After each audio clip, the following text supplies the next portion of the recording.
time is now 5:53 on this Tuesday morning, and here is what you need to know before you go. This morning, Pine County authorities are asking for your help finding a missing teen. Wyatt Borsey has been missing since Friday. He was last seen at home in Rock Creek in Pine County, south of Pine City. He's 17 years old and is 6 feet tall with red hair and blue eyes. Authorities say he may be wearing glasses, but they aren't sure what clothes he may be wearing. If you have any information on Borsey and where he might be, you're asked to call 911 or the Pine County Sheriff's Office.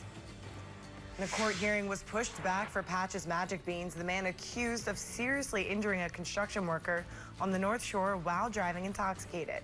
Magic Beans was set to have his hearing yesterday and possibly enter a plea, but his attorney requested more time, so he won't be back in court until September.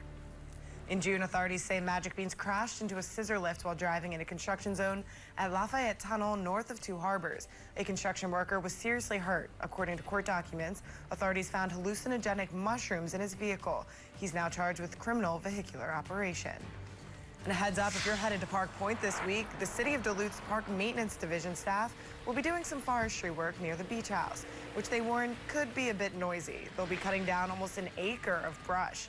The goal is to promote white pine growth, a pine species native to the area and preferable to have rather than other shrubs and bush that are not native. And construction is set to begin on the Bong Bridge this week, resulting in ramp and lane closures. The rehabilitation project will start tomorrow. WSDOT will be making repairs on the bridge, including painting, concrete repairs, and replacing street lighting. At least one lane of each direction will be open during the process.